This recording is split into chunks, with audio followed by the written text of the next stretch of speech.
Bueno, suficiente azufre como para lo que hemos mostrado en Libia. Y cuando repartió riquezas con todo aquello que le acusaban y fue recibido oficialmente otra vez en la comunidad internacional, el desaparecido coronel Gaddafi dijo un discurso que tal vez generó las consecuencias que ahora ha sufrido. Dijo demasiadas cosas que no estaban tampoco acostumbrados a oír ahí.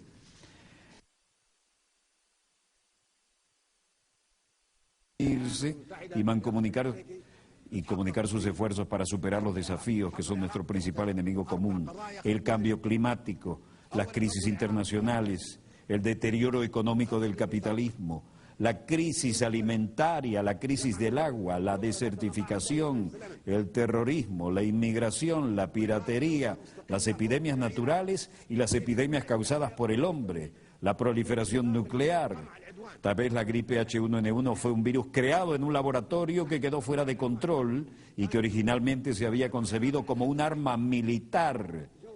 Entre esos retos también cabe citar la hipocresía, la pobreza, el miedo, el materialismo y la inmoralidad. Como se sabe, las Naciones Unidas fueron fundadas 3 o 4 países. Ellos fueron los que la fundaron, que a la sazón estaban contra Alemania.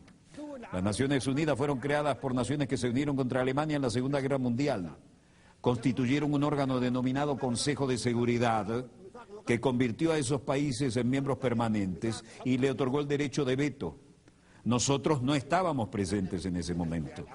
Las Naciones Unidas se configuraron de acuerdo con esos países que tenían la intención de que nos sumáramos a los planes originales. Esa es la esencia real de las Naciones Unidas cuando se fundaron hace más de 60 años. Eso sucedió en ausencia de unos 165 países a razón de 1 a 8. Es decir, 1 estaba presente y 8 estaban ausentes. Esos países redactaron la carta, de la cual tengo aquí una copia. Al leer la Carta de las Naciones Unidas, se puede constatar que el preámbulo de la carta difiere de sus artículos. ¿Cómo surgió la carta? Todos los que asistieron a la conferencia de San Francisco en 1945 participaron en la redacción del preámbulo, pero dejaron los artículos y el reglamento interno del llamado Consejo de Seguridad en manos de los expertos, los especialistas y los países interesados, países que habían establecido el Consejo de Seguridad, los que se habían unido contra Alemania. El preámbulo es muy atractivo, nadie lo objeta, pero todas las disposiciones que aparecen después lo contradicen completamente. Rechazamos esas disposiciones y nunca las respaldaremos. Se volvieron obsoletas después de la Segunda Guerra Mundial. En el preámbulo, por ejemplo, se afirma que todas las naciones, pequeñas o grandes, son iguales. ¿Somos iguales en lo que respecta a los pueblos y en los puestos permanentes del Consejo de Seguridad? No, no lo somos.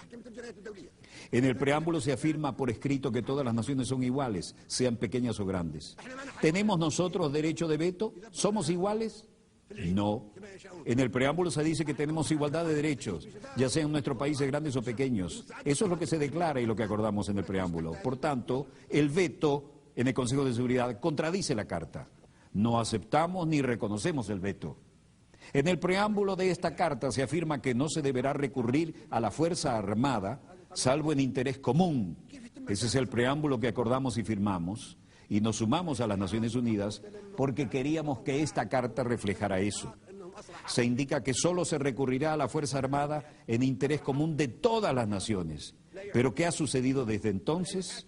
Han estallado 65 guerras desde la creación de las Naciones Unidas y desde la creación del Consejo de Seguridad.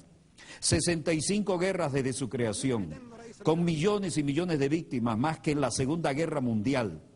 ¿Acaso en esas guerras, así como la agresión y la fuerza se utilizaron en esas 65 guerras, responden al interés común de todos nosotros representados aquí?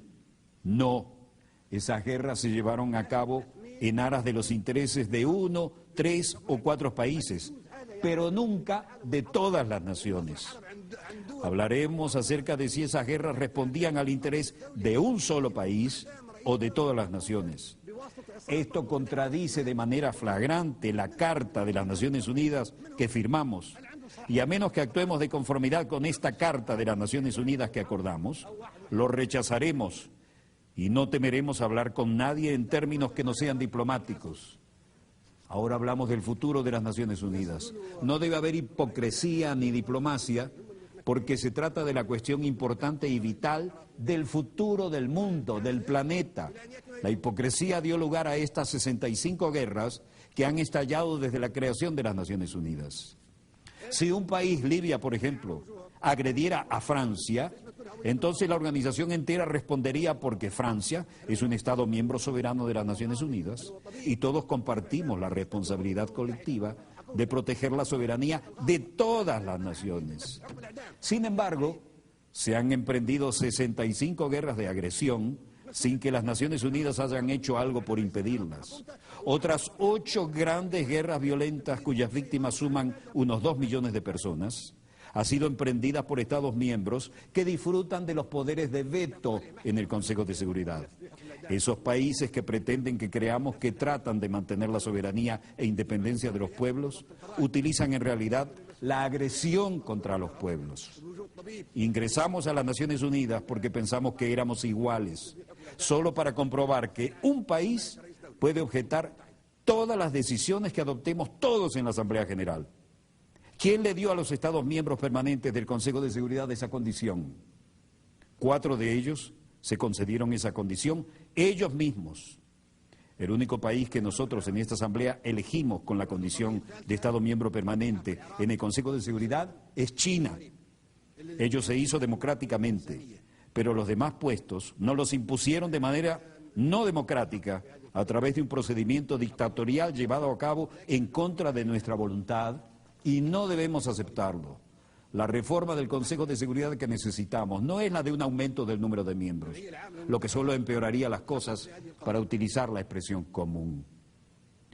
Sencillamente perpetuaría la proliferación de la superpotencia. Por consiguiente, rechazamos que se aumente el número de puestos permanentes. La solución no es contar con más puestos permanentes, lo que sería muy peligroso. Aumentar las superpotencias aplastaría a los demás pueblos de los países pequeños, vulnerables y del tercer mundo, que se están agrupando en lo que denominamos el grupo de los 100. 100 países pequeños que se unen en un foro que un miembro ha denominado el Foro de los Países Pequeños. Eso es parte de lo que dijo. Tal vez al volver a ser parte de la comunidad internacional, ese discurso ya marcaba su independencia absoluta y tal vez fue algo que marcó su futuro magnicidio.